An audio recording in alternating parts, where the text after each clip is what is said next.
বন্ধুরা, এই দুনিয়ায় দুই ধরনের মানুষ আছে। এক, যারা সারা জীবন টাকার পিছনে ছুটতে থাকে, আর অন্যজন যারা একটা নির্দিষ্ট সময় পরে টাকাকে তাদের পিছনে ছুটতে দেয়। এক শ্রেণীর মানুষ সারা জীবন কঠোর পরিশ্রম করে, সকাল থেকে সন্ধ্যা পর্যন্ত রক্ত ঘাম ঝরায়, তবুও মাসের শেষে তাদের অ্যাকাউন্টের ব্যালেন্স প্রায় শূন্যের কাছাকাছি চলে আসে। এদিকে কিছু মানুষ আছে যারা ঘুমাতে ঘুমাতেও টাকা উপার্জন করে। এখন প্রশ্ন এটা নয় যে প্রথমজন অলস নাকি দ্বিতীয়জন পরিশ্রমী। আসল প্রশ্ন হলো, প্রথমজন কেবলমাত্র অর্থ উপার্জন করতে জানে, আর দ্বিতীয়জন অর্থ তৈরি অর্থাৎ উৎপন্ন করতে জানে। বন্ধুরা, আমাদের ছোটবেলা থেকেই একটাই জিনিস শেখানো হয়েছে: পড়াশোনা করো, ভালো চাকরি করো, টাকা উপার্জন করো এবং জীবন কাটাও। কিন্তু কেউ আমাদের এটা শেখায়নি যে কিভাবে অর্থ বৃদ্ধি করতে হয়, কিভাবে অর্থ কাজে লাগাতে হয়, কিভাবে অর্থকে নিজের দাস বানাতে হয়। আমরা স্কুলে গণিত পড়ি, কিন্তু অর্থ ব্যবস্থাপনা শেখানো হয় না। আমরা ইতিহাস পড়ি, কিন্তু বিনিয়োগের ইতিহাস শিখি না। আমরা বিজ্ঞান পড়ি, কিন্তু চক্রবৃদ্ধি সুদের শক্তি সম্পর্কে জানি না। ফলস্বরূপ আমরা বড় তো হই, ডিগ্রিও অর্জন করি, এমনকি চাকরিও পাই, কিন্তু আমরা কখনোই টাকাকে বুঝতে পারি না। আর তারপর একদিন আমরা এই একই প্রশ্ন করি যে এত পরিশ্রমের পরেও আমি কেন দরিদ্র? আমার বেতন কেন বাড়ে না? আমার সঞ্চয় কেন হয় না? আমি কেন ধনী হতে পারি না? বন্ধুরা, উত্তরটি খুবই সহজ। কারণ আপনি জানেন কিভাবে টাকা উপার্জন করতে হয়, কিন্তু আপনি এটা জানেন না যে টাকাকে কিভাবে জেনারেট অর্থাৎ তৈরি করতে হয়। টাকা উপার্জন করার অর্থ হলো আপনি নিজের সময়কে বিক্রি করেন। আপনি 8 ঘন্টা কাজ করেন, আর এর বদলে আপনি বেতন পান। আজ কাজ আছে, আজ টাকা আছে। আগামীকাল কাজ শেষ, আগামীকাল টাকাও বন্ধ। কিন্তু টাকা উৎপন্ন করার অর্থ হলো আপনি নিজের টাকাকে নিজের কর্মচারী করে নেন। টাকা আপনার জন্য 24 ঘন্টা কাজ করে। আপনি ঘুমান, কিন্তু আপনার টাকা জেগে থাকে। আপনি অসুস্থ হতে পারেন, কিন্তু আপনার টাকা প্রবাহিত হতেই থাকে। আপনি বৃদ্ধ হতে পারেন, কিন্তু টাকা বাড়তেই থাকে। এটাই হলো টাকা থেকে টাকা উপার্জনের আসল শক্তি। বন্ধুরা, এটা একটা কঠোর সত্য। যদি আপনি আজও কেবলমাত্র আপনার বেতনের ওপর নির্ভর করে জীবন কাটান, আর যদি আপনার সমস্ত আয় শুধু খরচেই শেষ হয়ে যায়, যদি আপনার কোনো বিনিয়োগ না থাকে, কোনো সম্পদ না থাকে, অর্থ উপার্জনের দ্বিতীয় কোনো ব্যবস্থা না থাকে, তাহলে সত্য এটা হলো আপনি অনেক বেশি পরিশ্রমী হতে পারেন, কিন্তু আপনি আর্থিকভাবে স্বাধীন নন। আর যতক্ষণ না একজন ব্যক্তি আর্থিকভাবে স্বাধীন হয়, ততক্ষণ সে তার জীবনে কখনোই কোনো সঠিক সিদ্ধান্ত নিতে পারেন না। তারা তাদের বস যা করতে বলে তাই করেন। তারা কেবল সেগুলোই কেনে যেগুলো কিনতে তাদের বাজেট অনুমোদন দেয়। তারা শুধুমাত্র সেই স্বপ্নই দেখে যেগুলো তাদের বেতন দ্বারা সম্পন্ন হয়। ধনী ব্যক্তিরা সবথেকে প্রথমে এটা বোঝে যে টাকা হলো চাকর, কোনো মালিক নয়। দরিদ্র এবং মধ্যবিত্তরা এটা বলে যে তাদের কাছে টাকা নেই, কিন্তু ধনী ব্যক্তিরা এটা চিন্তা করে যে কিভাবে টাকা উৎপাদন করা যায়। দরিদ্র ব্যক্তিরা টাকা পেলেই এটা চিন্তা করে যে এখন কি কিনতে হবে, যেখানে একজন ধনী ব্যক্তি টাকা পেলেই এই চিন্তা ভাবনা করে যে এই টাকাকে কোথায় বিনিয়োগ করা যায় যাতে এটা বৃদ্ধি পায়। একজন দরিদ্র ব্যক্তি বোনাস পেলে তার মোবাইল ফোন পরিবর্তন করে, একজন ধনী ব্যক্তি বোনাস পেলে তার বিনিয়োগ পরিবর্তন করে। বন্ধুরা, এটাই হলো পার্থক্য, চিন্তা ভাবনার পার্থক্য। অনেকেই মনে করে যে এটা কেবল ধনীদের জন্য একটি খেলা, কিন্তু সত্য হলো টাকা থেকে টাকা উপার্জন করা এমন একটি বিজ্ঞান যা যে কেউ শিখতে পারে। আপনার বেতন 8,000 অথবা 12,000 অথবা 1 লক্ষ যাই হোক না কেন, যদি আপনি সামান্য পরিমাণ অর্থ কাজে লাগাতে শিখে যান, তাহলে একদিন ওই অর্থই আপনার সারা জীবনের জন্য কাজে লাগবে। আজকের ভিডিওতে আপনি শিখবেন টাকা কিভাবে কাজ করে, টাকা কিভাবে বৃদ্ধি পায়, বিনিয়োগ কি, সঠিক জায়গায় অর্থ কিভাবে বিনিয়োগ করবেন, ঝুঁকি এবং সুরক্ষার ভারসাম্য কিভাবে বজায় রাখবেন। বন্ধুরা, প্রথমত একটা কথা মনে রাখুন যে টাকা কখনোই কেবল কঠোর পরিশ্রমের মাধ্যমে বৃদ্ধি পায় না, এটা সবসময় বোধগম্যতার মাধ্যমে বৃদ্ধি পায়। বুদ্ধ বলেছেন যে যদি সত্যি কঠোর পরিশ্রমের মাধ্যমে অর্থ বৃদ্ধি পেত, তাহলে পৃথিবীর প্রতিটি শ্রমিক আজ কোটিপতি হতো। খেতে পরিশ্রম করা কৃষকেরা আজ প্রাসাদে বসবাস করত। ইট বহনকারী শ্রমিকেরা এখন দামি গাড়িতে ভ্রমণ করত। যারা দিন রাত যন্ত্রের সাথে লড়াই করে তারা এখন কোম্পানির মালিক হতো। কিন্তু সত্য হলো তারা সবচেয়ে বেশি পরিশ্রম করে তবুও তাদের কাছে সবচেয়ে কম টাকা থাকে। আমি এখানে একটি কথা স্পষ্ট করে বলতে চাই যে আমি মোটেও বলছি না যে আপনাদের কঠোর পরিশ্রম বন্ধ করে দেওয়া উচিত। আমি এটা বলছি না যে কঠোর পরিশ্রম কোনো কাজে আসে না। কঠোর পরিশ্রম ছাড়া কেউ ওপরে উঠতেই পারে না, এগিয়ে যাওয়া তো দূরের কথা। কঠোর পরিশ্রম অপরিহার্য। কঠোর পরিশ্রম হলো সেই সিঁড়ি যা ছাড়া কেউ উপর তলায় পৌঁছাতেই পারে না। আমি বলছি না যে আপনার চাকরিও ছেড়ে দেওয়া উচিত, কাজ বন্ধ করে দেওয়া উচিত, অথবা দায়িত্ব থেকে পালিয়ে যাওয়া উচিত। না বন্ধুরা, মোটেও তা নয়। আমি কেবল বলছি যে সারা জীবনের জন্য কেবল কঠোর পরিশ্রমের উপর নির্ভর করা এবং বোঝাপড়া উপেক্ষা করা সবচেয়ে বড় ভুল। কঠোর পরিশ্রম করুন, কিন্তু অন্ধভাবে নয়, বুদ্ধিমানের সাথে কাজ করুন। কঠোর পরিশ্রম আপনার ইঞ্জিন, কিন্তু বোঝাপড়া হলো আপনার স্টিয়ারিং। যদি ইঞ্জিন গতিশীল হয় এবং স্টিয়ারিং না থাকে, তাহলে গাড়ি খুব দ্রুত অতল গহ্বরে পড়ে যাবে।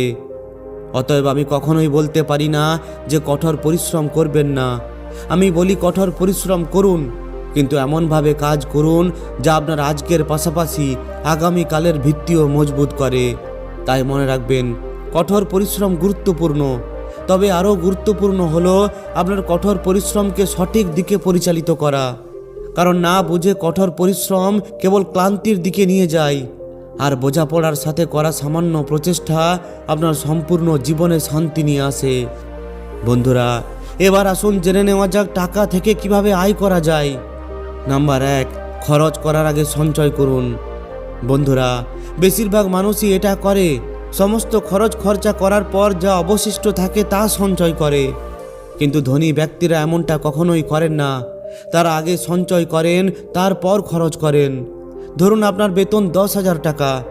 সাধারণ ব্যক্তি প্রথমে খরচ করেন, ঘরোয়া খরচ, মোবাইল, বাইরে খাওয়া, পোশাক, বিনোদন, আর অবশেষে মাসের শেষে অবশিষ্ট 500 থেকে 1000 টাকা হলো তাদের সঞ্চয়। কিন্তু একজন জ্ঞানী ব্যক্তি কি করেন? তারা প্রথম দিনেই 3 থেকে 4,000 টাকা আলাদা করে রাখেন, আর এরপর নিজেদের বলেন যে আমি এই বাকি টাকা দিয়ে সম্পূর্ণ মাস চালিয়ে নেব। এই সঞ্চয় ভবিষ্যতের অর্থ উপার্জনের বীজ হয়ে ওঠে। নিয়ম নাম্বার 2, সঞ্চয়কে কখনোই এমনি এমনি পড়ে থাকতে দেবেন না। যদি আপনার সঞ্চয় শুধুমাত্র ব্যাংকে পড়ে থাকে, তাহলে সেই টাকা মৃত, কারণ মুদ্রাস্ফীতি প্রতি বছর তা খেয়ে ফেলবে। ব্যাংকে আমাদের 5 থেকে 6% সুদ দেয়, আর 7 থেকে 8% মুদ্রাস্ফীতি। এটা কি আপনার ক্ষতি নয়? আপনার টাকা বাঁচিয়ে রাখতে আপনাকে অর্থ বিনিয়োগ করতে হবে। 3 নম্বর নিয়ম, যেখানে এই অর্থ বাড়বে সেখানে বিনিয়োগ করুন। অর্থ 4 ভাবে বৃদ্ধি পায়। প্রথম, সুদ থেকে; দ্বিতীয়, মুনাফা থেকে; তৃতীয়, ব্যবসায় অংশীদারিত্ব থেকে; এবং চতুর্থ, কোনো জায়গায় বিনিয়োগ করে। এখন কিছু লোক বলতে পারে যে সুদ নেওয়া হারাম, আর আমি তাদের অবস্থানকে সম্পূর্ণরূপে সম্মান করি, কারণ প্রতিটি ধর্ম এবং প্রতিটি বিশ্বাস ব্যবস্থার নিজস্ব নিয়ম রয়েছে, আর সেই নিয়মগুলিকে সম্মান করা আমাদের দায়িত্ব। তবে এখানে একটি বিষয় খুবই স্পষ্টভাবে বোঝা গুরুত্বপূর্ণ। সমস্ত ধরনের আয়কে কেবল সুদের মাপকাঠিতে ওজন করা সম্পূর্ণ সত্য নয়। তবে আপনি যদি সুদ এড়াতে চান, তবুও আজ আপনাদের কাছে অনেক সঠিক উপায় রয়েছে। ব্যবসায় অংশীদারিত্ব, সম্পত্তি ভাড়া, লাভ ভাগাভাগি, আপনার নিজস্ব ব্যবসা এবং ক্রয় বিক্রয়। এখানেও অর্থ বৃদ্ধি পায়, কিন্তু কেউ শোষিত হয় না। আমার উদ্দেশ্য কাউকে অবৈধ আয়ের দিকে ঠেলে দেওয়া নয়। আমার একমাত্র উদ্দেশ্য হলো আপনাকে কেবল অর্থ উপার্জন করার জন্য নয়, বরং এটি কিভাবে বৃদ্ধি করতে হয় তা শিখতে সাহায্য করা। তা আপনার ধর্মের কাঠামোর মধ্যে হোক বা আপনার বিশ্বাসের মধ্যে হোক। আপনার নীতিগুলি ত্যাগ করবেন না, তবে দারিদ্রতাকেও আপনার নীতি বানাবেন না। আপনার বিশ্বাস অনুসরণ করুন, কিন্তু আপনার পরিবারের ভবিষ্যৎ অন্ধকারে রাখবেন না। কিন্তু বেশিরভাগ মানুষই সবচেয়ে বড় ভুল কি করে? 90% মানুষ দামি মোবাইল ফোন, বাইক ও গাড়ির ইএমআই, শো অফ এবং মাদক সেবনের মতো জিনিসে তাদের অর্থ বিনিয়োগ করে। এগুলো অর্থ উপার্জনের মাধ্যম নয়, বরং অর্থ খাওয়ার মাধ্যম। বন্ধুরা, এতক্ষণে হয়তো আপনারা বুঝতে পেরেছেন যে সম্পদ কেবল কঠোর পরিশ্রমের মাধ্যমে আসে না। সম্পদ আসে সঠিক জায়গায় অর্থ বিনিয়োগ করে এবং সময়োপযোগী সিদ্ধান্ত নেওয়ার মাধ্যমে। এখন আমি আপনাদের ধাপে ধাপে পুরো ব্যবস্থাটি ব্যাখ্যা করতে যাচ্ছি, যার মাধ্যমে একজন সাধারণ মানুষও অর্থকে তাদের দাস করে তুলতে পারে। মনোযোগ দিয়ে শুনুন, কারণ এখানেই আপনার চিন্তা ভাবনা বদলে যাবে। প্রথম ধাপ, প্রথমে আয়ের বাইরে চিন্তা করুন। বেশিরভাগ মানুষ কেবল তাদের বেতন নিয়ে ভাবে, কিন্তু ধনী ব্যক্তিরা ভাবে তাদের আয়ের কতগুলি উৎস আছে। যদি আপনার সম্পূর্ণ জীবনের উপার্জন শুধুমাত্র একটি বেতনের উপর নির্ভর করে, তাহলে আপনার জীবন একটি পাতলা রাস্তার উপর দিয়ে হেঁটে যাচ্ছে। পরিবারের কারো গুরুতর অসুস্থতা, কোম্পানি বন্ধ হয়ে যাওয়া কিংবা একটি দুর্ঘটনা আপনার সম্পূর্ণ জীবনকে বিপর্যস্ত করে দিতে পারে। অতএব প্রথম নিয়ম হলো একটি নয়, অন্তত 3টি আয়ের উৎস তৈরি করা। 1 সক্রিয় আয়, 2 প্যাসিভ আয়, 3 পোর্টফোলিও আয়। দ্বিতীয় ধাপ, প্রথমে সঞ্চয় করুন, তারপর ব্যয় করুন। ধরুন আপনার বেতন 25,000। এবার শুনুন একজন সাধারণ মানুষ কি করেন। পারিবারিক খরচ 10,000, ফোন খরচ 6,000, ইএমআই 7,000, খাবার, পানীয়, ভ্রমণ এবং তারপর মাসের শেষে বেঁচে থাকে মাত্র 2,000। কিন্তু ধনী মানসিকতার একজন ব্যক্তি কি করেন? তারা প্রথম দিনেই 10,000 টাকা আলাদা করে দেন আর বাকি 15,000 টাকা দিয়ে তাদের জীবন চালিয়ে নেয়। এই পার্থক্যই আপনাকে এগিয়ে নিয়ে যাবে। যারা প্রথমে নিজেকে দান করে না, নিজেদেরকে মূল্যায়িত করে না, তারা তাদের সম্পূর্ণ জীবন অন্যদের জন্য উপার্জন করে ব্যয় করে। তৃতীয় ধাপ, সঞ্চয়কে বিনিয়োগে পরিণত করুন। বন্ধুরা, কেবল অর্থ সঞ্চয় করলেই আপনি ধনী হবেন না, অর্থ বৃদ্ধি করলে আপনি ধনী হবেন। যদি আপনি 10,000 টাকা 1 বছরের জন্য ব্যাংকে রাখেন, তাহলে সেখান থেকে খুব বেশি হলে 300 থেকে 400 টাকা আয় করতে পারবেন। কিন্তু সেই 10,000 টাকা যদি আপনি কোনো সঠিক জায়গায় বিনিয়োগ করেন, তাহলে 2 থেকে 3,000 টাকা আয় করা সম্ভব। অর্থ থেকে অর্থ উপার্জনের 6টি শক্তিশালী উপায় রয়েছে। এখন আমি আপনাদের বলবো বিশ্বের 90% ধনী ব্যক্তি যে 6টি উপায়ে অর্থ উপার্জন করেন। 1 নম্বর উপায়, ভাড়া দিয়ে আয়। জমি, দোকান, ঘর, গুদাম এগুলো সবই টাকা ছাপানোর যন্ত্র। একবার আপনি সম্পত্তি কিনলে প্রতি মাসে ভাড়া আসতে থাকে। আপনি ঘুমাতে থাকলেও ভাড়া আসতে থাকে। আপনি অসুস্থ অথবা বৃদ্ধ হয়ে পড়লেও ভাড়া আসতেই থাকে। এটাই প্রকৃত সম্পদ। 2 নম্বর উপায়, ব্যবসায়িক অংশীদারিত্ব বা লাভ ভাগাভাগি। যদি আপনার নিজের ব্যবসা চালানোর সময় না থাকে, তাহলে আপনি একটি বিশ্বস্ত ব্যবসায় অংশীদার হতে পারেন। ধরুন কারোর অভিজ্ঞতা আছে এবং আপনার টাকা আছে, আপনি প্রতি মাসে লাভ ভাগাভাগি করছেন। এইভাবে টাকা উপার্জন করা হয়। 3 নম্বর উপায়, জুয়ার মতো নয়, বুঝে শুনে শেয়ার বাজারে অর্থ উপার্জন করা। বন্ধুরা, শেয়ার বাজার কোনো জুয়া নয়। এটাকে জুয়ার মতো ব্যবহার করবেন না। এখানে টাকা 2টি উপায়ে উপার্জন করা হয়, শেয়ারের দাম বৃদ্ধি থেকে আর লাভ্যাংশ থেকে।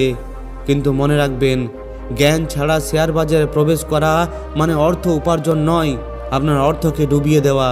প্রথমে খুব ভালোভাবে শিখুন, অল্প পরিমাণ দিয়ে শুরু করুন। 4 নম্বর উপায়, ডিজিটাল সম্পদ এবং অনলাইন বিনিয়োগ। বন্ধুরা, আজকের website, YouTube channel, mobile app, digital পণ্য এবং অনলাইন কোর্সের যুগে অর্থ উপার্জন হলো একটি নতুন হাতিয়ার। আজ একবার কঠোর পরিশ্রম করুন এবং বছরের পর বছর ধরে উপার্জন করুন। বন্ধুরা, বেশিরভাগ মানুষ যে 5টি সবচেয়ে বড় ভুল করে তা হলো: নাম্বার 1, না বুঝে বিনিয়োগ করা। 2, দ্রুত ধনী হওয়ার লোভ। 3, অন্যদের অনুকরণে বিনিয়োগ করা। 4, আপনার সমস্ত অর্থ এক জায়গায় বিনিয়োগ করা। আর 5, ভয়ের কারণে একবারই শুরু না করা। বন্ধুরা, মনে রাখবেন, যারা কখনোই কোনো ঝুঁকি নেন না, তারা তাদের সম্পূর্ণ জীবন বিপদের মধ্যে কাটান। ধনী হওয়ার আসল সূত্র হলো: প্রথমে উপার্জন করুন, তারপর সঞ্চয় করুন, তারপর বিনিয়োগ করুন, তারপর লাভ পুনরায় বিনিয়োগ করুন এবং তারপর কয়েক বছর ধৈর্য ধরুন। বন্ধুরা, অবশেষে জীবনের খুবই গুরুত্বপূর্ণ এই 7টি শিক্ষাকে মনে রাখবেন। নাম্বার 1, কম বেতন সম্পদের শত্রু নয়, ভুল চিন্তাভাবনা হলো আপনার আসল শত্রু। নাম্বার 2, সঞ্চয় একটি ছোট্ট বীজ আর বিনিয়োগ তার ফুলে ফলে সমৃদ্ধ একটি গাছ। নাম্বার 3, কোনো কিছু শেখা ছাড়া রোপিত অর্থ ক্ষতির মূল। নাম্বার 4, ভয় নিরাপত্তা আনে, সম্পদ নয়। নাম্বার 5, প্রতিটি লাভ পুনর্বিনিয়োগ করুন। নাম্বার 6, একাধিক আয়ের উৎস তৈরি করুন, একটি নয়। আর নাম্বার 7, অর্থকে আপনার দাস বানান, আপনার প্রভু নয়। তো বন্ধুরা, আজ আপনি কেবল একটি গল্প শোনেননি, আপনি নিজের জীবনের সম্পূর্ণ মানচিত্রকে দেখে ফেললেন। আজ আপনি নিজের অর্থ দিয়ে যা করবেন তার উপর আপনার সম্পূর্ণ জীবন নির্ভর করবে। যদি আপনি নিজের সম্পদকে সঞ্চয় এবং বিনিয়োগ করেন, তাহলে আপনার ভবিষ্যৎ নিশ্চিন্তে কাটবে আর যদি আপনি আজ শুধুমাত্র খরচ করে যান তাহলে আপনার আগামী ভবিষ্যৎ খুবই কঠিন হয়ে পড়বে। এখন সিদ্ধান্ত আপনার হাতে। তো বন্ধুরা, যদি এই ভিডিওটি আপনাকে একটুকু শিক্ষা দিয়ে থাকে তাহলে অবশ্যই একটি লাইক ও শেয়ার করে দিন। আর যদি এই ধরনের ভিডিও আরও পেতে চান তাহলে আমাদের এই চ্যানেলটিকে অবশ্যই সাবস্ক্রাইব করে নিন। ধন্যবাদ।